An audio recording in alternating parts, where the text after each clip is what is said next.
रात का समय था और गांव की हवा में एक अजीब सी सनसनी थी।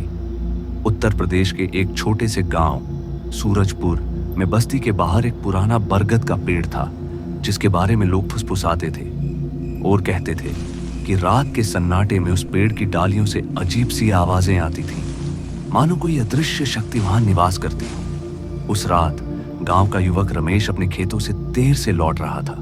चांदनी रात थी, लेकिन बरगद के पास पहुंचते ही उसे लगा कि कोई उसका पीछा कर रहा है। उसने पीछे मुड़कर देखा, लेकिन वहां कोई नहीं था। लेकिन फिर भी उसे डर लगने लगा। पर क्या यह सिर्फ उसका वहम था या सचमुच कुछ था जो उसे देख रहा था? सूरजपुर कोई साधारण गांव नहीं था। पिछले कुछ महीनों से यहां अजीब अजीब घटनाएं हो रही थी। कभी किसी का मवेशी रातों रात गायब हो जाता, तो कभी खेतों में अजीब से निशान बन जाते, जैसे कोई भारी चीज घसीटी गई हो। गांव के बुजुर्ग इसे काले जादू का खेल कहते थे, लेकिन कोई ठोस सबूत नहीं था। रमेश ने इन बातों को हमेशा हंसी में उड़ा दिया था, लेकिन उस रात बरगद के पेड़ के पास जो हुआ, उसने उसके मन में डर का बीज बो दिया।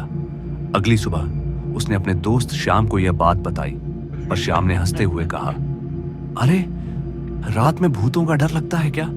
लेकिन उसकी आंखों में भी एक अजीब सी चमक थी। सूरजपुर में बुजुर्ग अक्सर रात में चौपाल पर बैठकर पुरानी कहानियां सुनाते थे। एक कहानी थी एक औरत की, जिसे गांव वाले काली छाया कहते थे। कहा जाता था कि वह कई साल पहले गांव में रहती थी और उस पर काले जादू का इल्जाम लगा था। गांव वालों ने उसे मार डाला था, लेकिन उसकी आत्मा आज भी गांव में भटकती थी।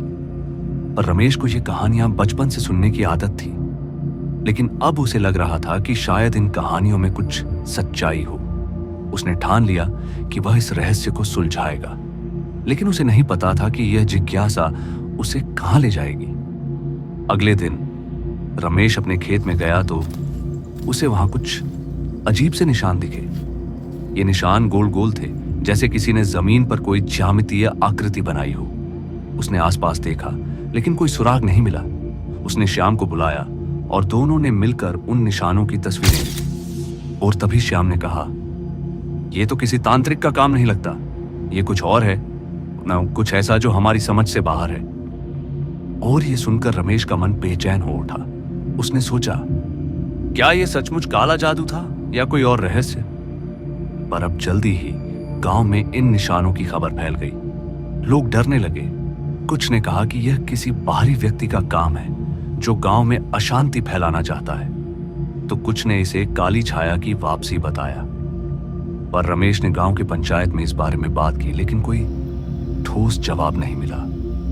उस रात जब वह अपने घर लौट रहा था, उसे फिर वही एहसास हुआ, कोई उसका पीछा कर रहा था।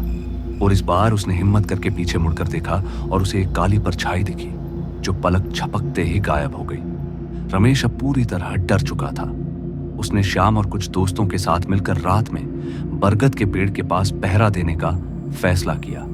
उन्होंने टॉर्च, लाठियां और मोबाइल फोन लिए और रात के 11 बजे पेड़ के पास जमा हो गए। सन्नाटा इतना गहरा था कि उनकी सांसों की आवाज भी सुनाई दे रही थी।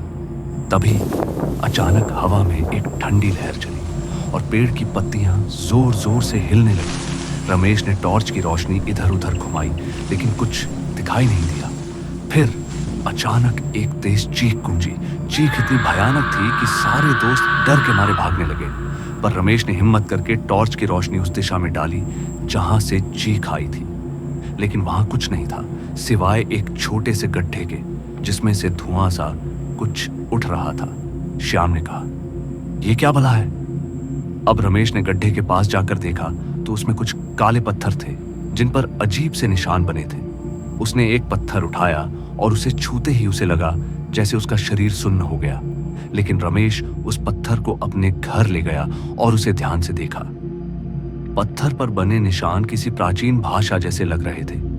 उसने गांव के एक बुजुर्ग रामू काका को दिखाया, जो पुरानी चीजों के बारे में बहुत कुछ जानते थे। रामू काका ने पत्थर को देखते ही कहा, यह कोई साधारण पत्थर नहीं है, ये एक प्राचीन श्राप का हिस्सा हो सकता है। उन्होंने बताया कि सूरजपुर के पास एक पुराना मंदिर था, जो अब खंडहर हो चुका था। उस मंदिर में कई साल पहले कुछ लोग काले जादू का अभ्यास करते थे। रामू काका ने बताया कि वह मंदिर सूरजपुर से कुछ किलोमीटर दूर जंगल में था। वहां कई साल पहले एक समूह रहता था जो काले जादू का इस्तेमाल करता था। वहां के गांव वालों ने उनके खिलाफ बगावत की थी और मंदिर को तोड़ दिया था। लेकिन कहा जाता था कि उस समूह ने मरने से पहले एक श्राप छोड़ा था जो गांव को तबाह कर देगा। रमेश को लगा कि शायद ये निशान और पत्थर उसी श्राप से जुड़े हैं। उसने ठान लिया कि वह मंदिर जाकर सच्चाई का पता लगाएगा। अगले दिन रमेश और श्याम ने जंगल में उस खंडहर मंदिर की तलाश शुरू की। जंगल घना था और रास्ता मुश्किल। सूरज ढलने लगा और हवा में एक अजीब सी गंध फैलने लगी। दोनों को लग रहा था कि कोई उनकी हर हरकत पर नजर रख रहा है। तभी उन्हें दूर से एक पुरानी संरचना दिखी। वह मंदिर था जिसके खंडहर अब भी कुछ हद तक बचे थे। मंदिर के बाहर कुछ पत्थर बिखरे थे जिन पर वही अजीब निशान बने थे। अब मंदिर के अंदर कदम रखते ही रमेश को लगा जैसे हवा भारी हो गई हो। दीवारों पर अजीब सी आकृतियां उकेरी गई थीं जो किसी अनजान प्राणी की तरह दिख रही थी।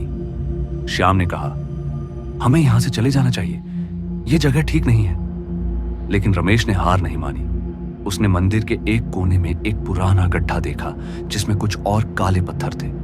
जैसे ही उसने एक पत्थर उठाया, मंदिर की दीवारों से एक अजीब सी आवाज गूंजने लगी। आवाज इतनी भयानक थी कि दोनों के रोंगटे खड़े हो गए। तभी रमेश ने पत्थर को वापस गड्ढे में रख दिया और आवाज रुक गई। लेकिन अब मंदिर के बाहर से कुछ अजीब सी हलचल सुनाई दे रही थी। श्याम ने टॉर्च की रोशनी बाहर की ओर डाली और दोनों ने देखा कि कुछ काली परछाइयां जंगल में घूम रही थी। रमेश ने कहा, यह कोई भूत प्रेत नहीं है, यह कुछ और है। लेकिन उसका दिल जोर जोर से धड़क रहा था। मंदिर से लौटने के बाद रमेश और श्याम ने गांव में सभा बुलाई और सब कुछ बताया। तो गांव वालों में डर और गुस्सा दोनों था। कुछ ने कहा कि मंदिर को पूरी तरह नष्ट कर देना चाहिए, तो कुछ ने कहा कि इससे श्राप और भयानक हो जाएगा।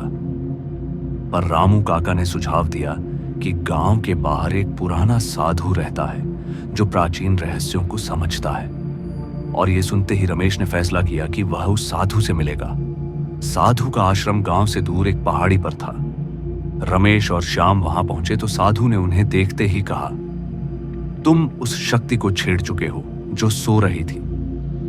साधु ने बताया कि मंदिर में बने पत्थर एक प्राचीन अनुष्ठान का हिस्सा थे जो एक अंधेरी शक्ति को बांधे रखते थे। जब रमेश ने पत्थर उठाया तो उसने उस शक्ति को आंशिक रूप से जगा दिया। साधु ने कहा, अब इसे रोकने का एक ही तरीका है, पत्थरों को वापस उनकी जगह रखना। साधु ने रमेश को एक मंत्र दिया और कहा कि उसे मंदिर में जाकर पत्थरों को सही क्रम में रखना होगा। लेकिन यह काम आसान नहीं था। मंदिर में अब वह अंधेरी शक्ति पूरी तरह जाग चुकी थी। पर रमेश और श्याम ने हिम्मत जुटाई और गांव के कुछ और लोगों को साथ लिया। रात के समय वे फिर से मंदिर की ओर रवाना हुए। हवा में एक अजीब सी ठंडक थी और जंगल में हर कदम पर खतरे का एहसास हो रहा था। मंदिर में पहुंचते ही उन्हें लगा कि हवा में कुछ बदल गया है। दीवारों पर बनी आकृतियां अब और साफ दिख रही थी, जैसे वे जीवित हो गई हों। पर इन सबको नजरअंदाज करके रमेश ने मंत्र पढ़ना शुरू किया और बाकी लोग पत्थरों को इकट्ठा करने लगे। लेकिन तभी मंदिर के बाहर से एक भयानक गुर्राहट की आवाज आई। श्याम ने बाहर देखा तो उसे एक विशाल गाय काली परछाई दिखी जो धीरे धीरे मंदिर की ओर बढ़ रही थी। रमेश ने मंत्र पढ़ना जारी रखा, लेकिन उसकी आवाज कांप रही थी। परछाई अब मंदिर के प्रवेश द्वार पर थी। उसका रूप धुंधला था, लेकिन उसकी आंखें लाल चमक रही थी। तभी गांव के एक आदमी ने डर के मारे चीख मार दी और परछाई ने उसकी ओर देखा तो पलक झपकते ही वह आदमी गायब हो गया। पर रमेश ने हिम्मत नहीं हारी और मंत्र पढ़ता रहा। उसने आखिरी पत्थर को गड्ढे में रखा और तभी एक तेज रोशनी मंदिर में फैल गई। रोशनी इतनी तेज थी कि सबकी आंखें चुंधिया गईं। जब रोशनी कम हुई तो परछाई गायब थी, लेकिन मंदिर की दीवारों पर बनी आकृतियां अब पूरी तरह गायब हो चुकी थीं। रमेश और बाकी लोग सांस रोककर एक दूसरे को देख रहे थे। पर क्या यह खतरा टल गया था? तभी उन्हें बाहर से एक और आवाज सुनाई दी। यह कोई गुर्राहट नहीं थी, बल्कि एक औरत की हंसी थी, जो बिल्कुल ठंडी डरावनी हंसी थी। रमेश को याद आया कि गांव वाले उस औरत को काली छाया कहते थे, और सोचा क्या यह वही थी। साधु ने कहा था कि पत्थरों को सही जगह रखने से शक्ति रुक जाएगी, लेकिन ऐसा लग रहा था कि कुछ और जाग गया था। गांव वाले डर के मारे मंदिर से भागे, लेकिन रमेश और श्याम रुक गए। रमेश ने कहा, हमें इस हंसी के पीछे का सच जानना होगा। अब दोनों ने हिम्मत जुटाकर मंदिर के बाहर कदम रखा, पर जंगल में अब सन्नाटा नहीं था। हर तरफ से अजीब सी आवाजें आ रही थी। रमेश और श्याम ने हंसी की दिशा में चलना शुरू किया। तभी उन्हें एक औरत की आकृति दिखी, जो पेड़ों के बीच से गुजर रही थी। उसका चेहरा धुंधला था, लेकिन उसकी आंखें चमक रही थीं। रमेश ने मंत्र दोहराना शुरू किया और आकृति रुक गई। उसने रमेश की ओर देखा और कहा, तुमने मुझे जगाया, अब तुम्हें कीमत चुकानी होगी।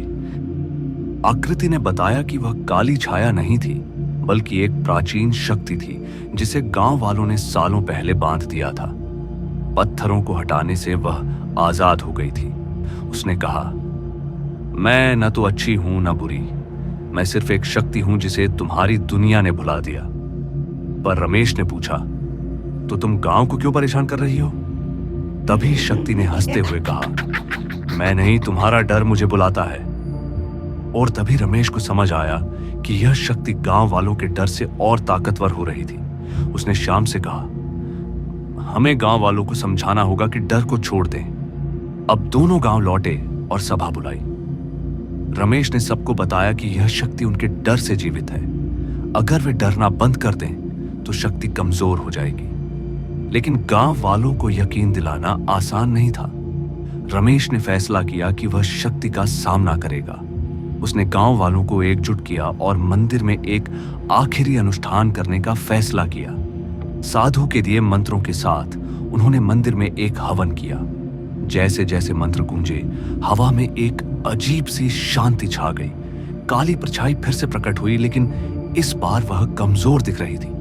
रमेश ने जोर जोर से मंत्र पढ़ा और परछाई धीरे धीरे गायब होने लगी। अनुष्ठान के बाद मंदिर में एक अजीब सी शांति छा गई और गांव में अजीब घटनाएं रुक गईं और लोग धीरे धीरे अपने डर को भूलने लगे। रमेश को अब समझ आ गया था कि असली काला जादू कोई तांत्रिक या हवेली नहीं, बल्कि इंसान का डर था। उसने गांव वालों को एकजुट रहने और अंधविश्वास से दूर रहने की सलाह दी, और सूरजपुर में अब सब कुछ सामान्य हो गया था। बरगद का पेड़ अब उतना डरावना नहीं लगता था और खेतों में अजीब निशान बनना बंद हो गया था। रमेश और श्याम को गांव के नायक की तरह देखा जाने लगा, लेकिन रमेश जानता था कि यह कहानी सिर्फ काले जादू की नहीं थी। यह थी डर पर जीत की और एक गांव की एकता की। और शायद कहीं गहरे में वह शक्ति अब भी थी और बस इंतजार में थी कि कोई फिर से डर जाए। तो दोस्तों, आज की कहानी में बस इतना ही। और हाँ, अगर आप भी सुनना चाहते हैं हर रोज एक ऐसी डरावनी और रोमांच से भरी कहानी, तो हमारे चैनल भूतिया विला को सब्सक्राइब जरूर कर ले। और मैं मिलता हूं आपसे ऐसी ही अगली डरावनी कहानी के साथ। तब तक के लिए बाय एंड टेक केयर।